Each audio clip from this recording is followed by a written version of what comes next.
చేసిన ఉద్యమంలో నిస్వార్థంగా పనిచేసినటువంటి మరి వాళ్ళను మనం గుర్తుంచుకోవడమే ఈ దశాబ్ది ఉత్సవాల్లో నిజమైనటువంటి పండగ.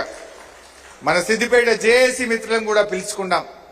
ఆ రోజు దాదాపు సంవత్సరాల తరబడి రాష్ట్రంలో ఎక్కడ లేని విధంగా పాత బస్టాండ్ దగ్గర జేఏసీ శిబిరాన్ని నడిపినటువంటి మా ఉద్యమకారులు జేఏసీ మిత్రులందరినీ కూడా ఈరోజు గౌరవించాలని చెప్పి మనం ఇక్కడికి పిలుచుకున్నాం. ఎంతో మంది జైళ్లలో పడ్డారు. సమైక్యవాదులు ఆ రోజు పర్యటనకు వస్తే ఆయనను అడ్డుకునేటువంటి ప్రయత్నంలో కూడా లాఠీ దెబ్బలు తిన్నారు, కాళ్ళు చేతులు ఇరిగినాయి. జైళ్లలో పడ్డా కూడా జై తెలంగాణ అంటూ ధైర్యంగా ముందుకు నడిచినటువంటి వాళ్ళను కూడా ఇవాళ మనం గుర్తు చేసుకోవాలనుకున్నాం. సో ఇలాంటి ఈ కార్యక్రమం మన కొత్త ప్రభాకర్ రెడ్డి అన్న జిల్లా అధ్యక్షులుగా అన్న మనం రొటీన్ గా కాదు, అన్ని జిల్లాల కంటే భిన్నంగా చేద్దాం, ఈ జిల్లా నుంచి రాష్ట్ర స్థాయిలో సేవలు అందించిన వారిని ఆహ్వానించుకుందామని ఒక మంచి ఆలోచనతో మన జిల్లా పార్టీ అధ్యక్షులు కొత్త ప్రభాకర్ రెడ్డి గారు ఇంత గొప్పగా ఈ కార్యక్రమాన్ని నిర్వహించడం నిజంగా నాకు చాలా సంతోషంగా ఉంది. ఎందుకంటే ఏ ఉద్యమకారుడైనా ఏ పోరాటంలో పాల్గొన్న వాళ్ళైనా ప్రేమను కోరుకుంటారు, గౌరవాన్ని కోరుకున్నారు తప్ప ఇంకేం కోరుకోలేదు. ఆ రోజు రాష్ట్రం వస్తుందనో, సీనన్న ఎమ్మెల్సీ అవుతాడనో, నేను ఎమ్మెల్యే అవుతానో, రసమై ఎమ్మెల్యే అవుతాడని ఎవరు అనుకోలేదు. కొట్లాడినాం అంతే. ఎందుకంటే తెలంగాణ ఉద్యమం దశాబ్దాలుగా కొట్లాడుతున్నారు. చాలాసార్లు విఫలమైంది. చాలా మంది ఇది వస్తుందా అన్నారు. కానీ నిజాయితీగా కేసీఆర్ గారు కొట్లాడిండు, నిజాయితీగా కేసీఆర్ గారు ఉద్యమించిండు. వారి అడుగుజాడల్లో నడుస్తూ వారికి కొండంత ధైర్యాన్ని ఇచ్చినటువంటి వాళ్ళందరూ ఈ వేదిక మీద ఉండడం నిజంగా చాలా సంతోషం. మా ఉమక్క ఈరోజు వచ్చింది ఇక్కడికి. నాకు బాగా గుర్తు, ఒకసారి జల పోరాటం జరిగితే నల్లగొండ జిల్లా నకరేకల్ ప్రాంతంలో రాష్ట్రం ఉద్యమం ప్రారంభమైన తొలినాళ్లలో బహుశా 2002వ సంవత్సరం కావచ్చు, నల్లగొండ జిల్లా నకరేకల్లో మహిళలందరూ కలిసి ఆ జల పోరాటంలో రహదారుల దిగ్బంధం చేసిండ్రు.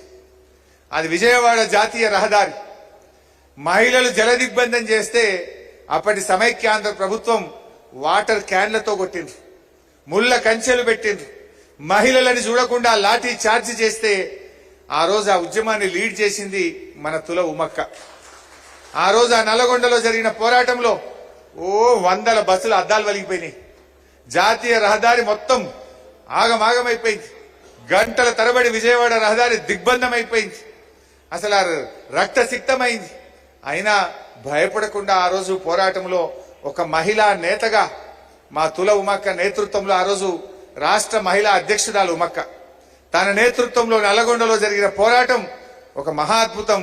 అలాంటి ఉమక్క కూడా ఈరోజు మన మధ్య ఉండడం నిజంగా చాలా సంతోషం. వారు కరీంనగర్ జిల్లా పరిషత్ కు మరి మొదటి దశలోనే జిల్లా పరిషత్ చైర్మన్ గా, మరి కరీంనగర్ జిల్లా పరిషత్ చైర్మన్ గా కూడా పనిచేసింది ఉమక్క. సో అట్లా గొప్ప ఉద్యమ స్ఫూర్తులు ఉన్నాయి. ఇక మా సతీష్ అన్న తండ్రి గారు కెప్టెన్ లక్ష్మీకాంతారావు గారి గురించి ఎంత చెప్పినా తక్కువే. మిలిటరీలో కెప్టెన్, తెలంగాణ ఉద్యమంలో కూడా కరీంనగర్ జిల్లాకు ఒక కెప్టెన్ అయి నడిచిండు. ఆ జిల్లాను అద్భుతంగా ముందుకు నడిపించడంలో లక్ష్మీకాంతారావు గారు ఎంతో అద్భుతంగా కృషి చేశారు. వారి కృషిని కూడా మనం మర్చిపోలేము.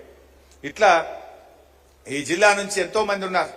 తమ్ముడు ఎర్రోళ్ల శ్రీనివాస్ మొట్టమొదటి టీఆర్ఎస్వి జిల్లా అధ్యక్షుడు, ఉస్మానియా యూనివర్సిటీ విద్యార్థిగా ఈ సిద్దిపేట జిల్లా మన చిన్నకోడూరు మండలం గంగాపూర్ వాసి అయినటువంటి ఎర్రోళ్ల శ్రీనివాస్ ఉస్మానియా యూనివర్సిటీ విద్యార్థిగా మన టీఆర్ఎస్ పార్టీకి మొట్టమొదటి రాష్ట్ర అధ్యక్షుడిగా 10 ఏళ్ల పాటు పనిచేసి అద్భుతంగా విద్యార్థి ఉద్యమాన్ని ముందుకు నడపడంలో కృషి చేసిన శ్రీనివాస్ కూడా మన సిద్దిపేట బిడ్డ కావడం మనకు చాలా సంతోషం. ఇట్లా ఎంతో మంది ఉన్నారు. మరి ఇంకా నేను వేదిక మీద అందరి పేర్లు చెప్తలేనని ఎవరు అనుకోవద్దు. కానీ మా ఇలా ఉద్యమంలో పాల్గొన్న ప్రతి ఒక్కరికి మా సిద్దిపేట జర్నలిస్టుల పాత్ర కూడా చాలా గొప్పది. వారు కూడా ఎంతో కృషి చేశారు. మన జర్నలిస్టులు కూడా నిరాహార దీక్షల్లో పాల్గొన్నటువంటి సందర్భాలు కూడా ఉన్నాయి. మా డాక్టర్లు, మా సతీష్ సార్, వారు ఒక మంచి డాక్టర్, పేరొందిన డాక్టర్ సిద్దిపేటలో. కానీ తెలంగాణ ఉద్యమంలో మా డాక్టర్ సతీష్ గారు నిరాహార దీక్ష చేసినాడు, పాటలు పాడినాడు, అద్భుతమైన ఉపన్యాసాలు ఇచ్చి డాక్టర్లు, లాయర్లు ఇవాళ రోడ్ల మీదకి వచ్చి ఈ సిద్దిపేట నుంచి రాష్ట్రానికి ఆదర్శంగా నిలపడంలో ఇట్లా ఎంతో మంది డాక్టర్లు, మా సతీష్ సార్ లాంటి వారి కృషి కూడా ఉంది. వారిని కూడా ఈ సందర్భంగా నేను గుర్తు చేసుకుంటా ఉన్నాం. మా రాజమౌళి పంతులన్న కనబడుతుండు, మా పురేందర్ అన్న, మా మంజులా రాజనర్స్ గారు, ఇట్లా ఎంతెంతో మంది ఇక్కడ ఉన్నారు. వారందరినీ నేను మనస్ఫూర్తిగా అభినందిస్తూ గుర్తు చేసుకుంటూ